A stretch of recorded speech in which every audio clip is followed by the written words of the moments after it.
winter magic, more like winter stress eating.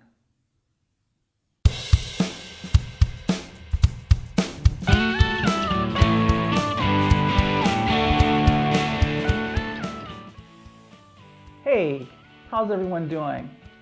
It's been a while, and in the last few weeks you've seen some videos that I taped in advance of my move. Now I'm kind of settled in, I'm able to get back on track, and I'm here in the winter months in cold Michigan. So, what's been happening to you? I've been posting my weight loss and my progress on the Skinnythick program, and I hope that you've been following along, and I hope that you've been doing well. I'm over 40 pounds now, and I feel great. I hope that this inspires you, and I hope that you can give me some ideas to continue on. One of the things I wanted to talk about was this issue of holiday and holiday confessions and the feelings that we have after a holiday season. Sometimes it's guilt, sometimes we feel bad about it, and it's often the reason why people start healthy eating programs in January. Well, my experience has been that I struggled during the holidays, just like most people do. I didn't lose as much as I would have liked to have lost, but I was able to maintain for the most part.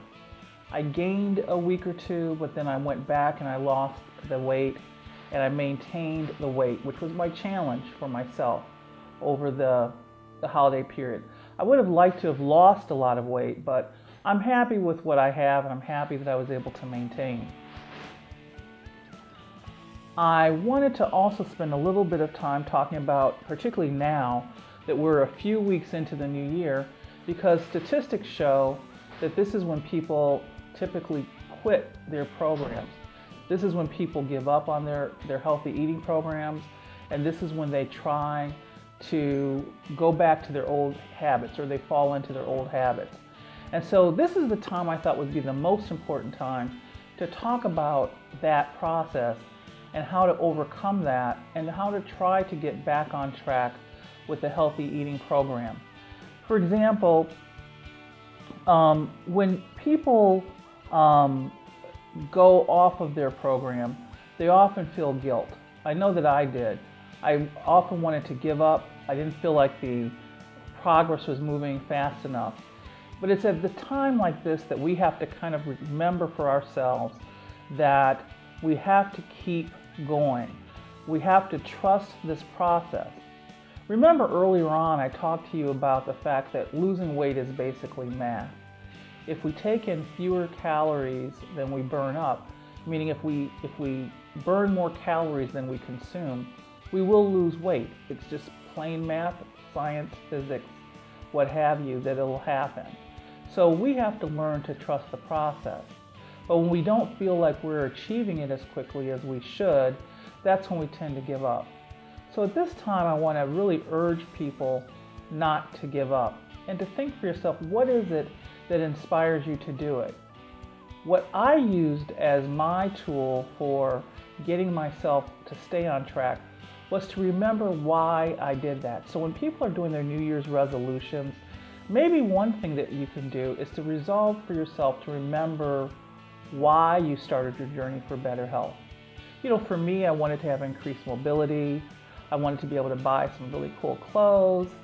I wanted to be able to take care of myself as I got older. I didn't want to have to be concerned with being dependent upon other people as I got into my senior years.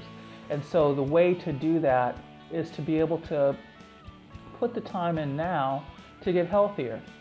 It's never too late to start. I saw an article by a woman who started weightlifting and bodybuilding at the age of 76.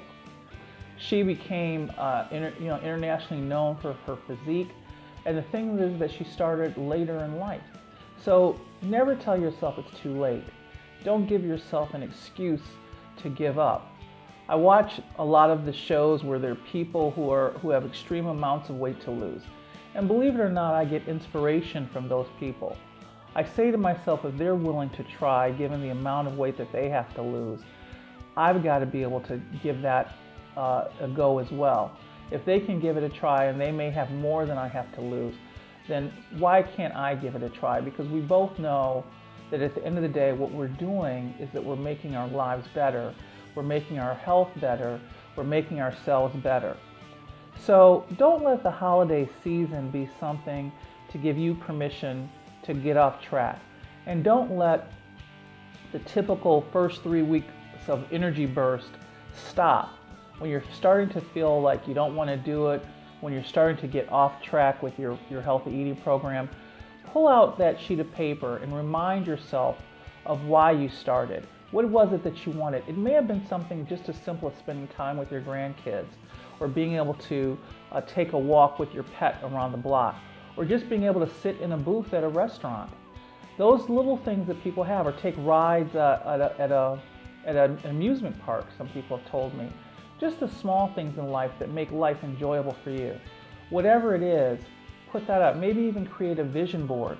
I know that I have a page in a folder in my computer where I clip pictures of things that inspire me, beautiful fashions that I see, clothes, walks or tour groups that go to Tuscany to have a walking tour of Tuscany.